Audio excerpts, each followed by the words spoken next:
I love how you laugh when you ask that question. That was my favorite.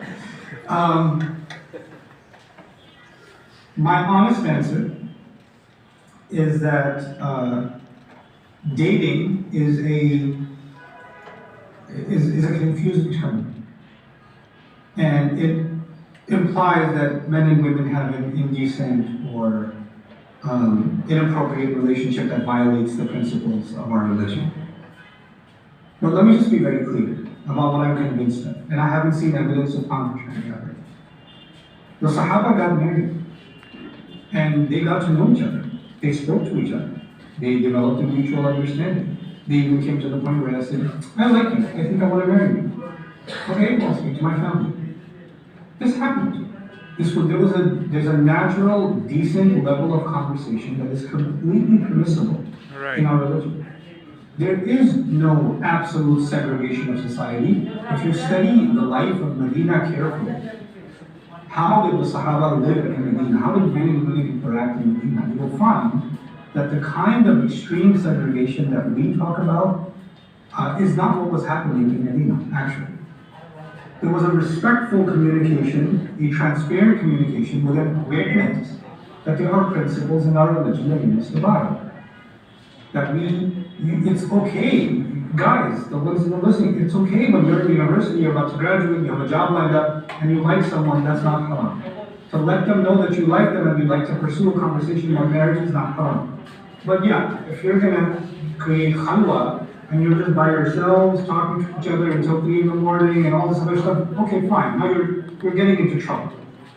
But if you can be respectful in public space and get to know somebody and transparent, and even the daughters that are sitting here can let their fathers know, listen, there's this young man in university, he wishes to speak to me, I'd like to speak to him too, is that okay with you? That is okay. That is not a wrong thing. There's nothing that I've seen in our dean's literature that says that that is condemned in any way, shape, or form. Because if you don't get to know someone, you don't get to understand their personality, their likes and dislikes, their sense of humor, etc., and you just say, oh, well, they look like they pray, his beard is long enough, I think that's good enough, you might end up in a disaster. These people might end up hating each other in a month. And now they're together because now they're feeling guilty that I just got married to someone for Islam. That's not Islam. Islam is not saying you should get married to perfect strangers because your parents tied you up. Islam never said any of this. So we have, and I don't advocate open dating culture either. There's a normal middle. Islam has given us decent guidelines. Follow those guidelines, and it's perfectly okay for you to get to know somebody that you're interested in for marriage. You know.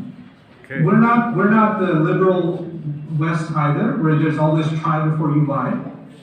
And we're not the extreme either, where you just go blind and your mom said, okay, marry this girl, and you're going to marry this girl.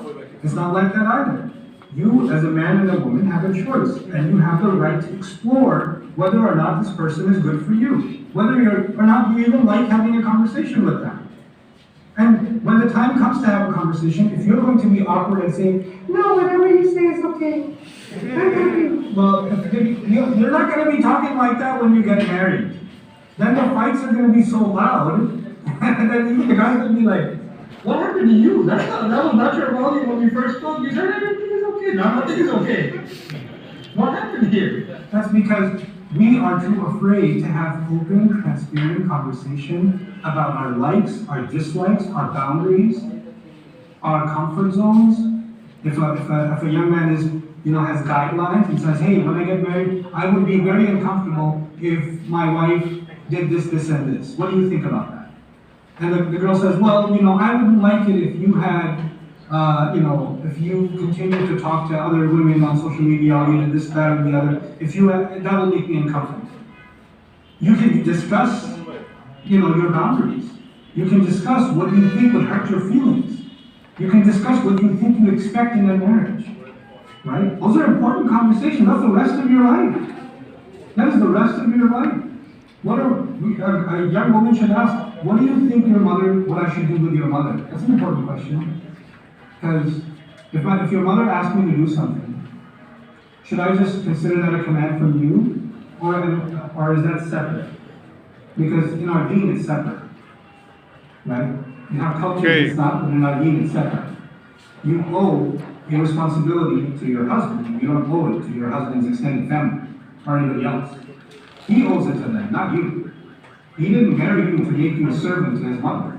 He married you because he wants to have a relationship with you, where he takes care of things for you and you take care of things for him. Right, That's right, the right. deal. Fantastic. Maybe you should be discussing it. Maybe you should be getting clarity on these things before you end up getting married, having an expensive nikah, mehndi, walima, party, all that stuff, and then at the end of the day, 2 months later, there's drama, crying, breaking plates, yelling and screaming, depression.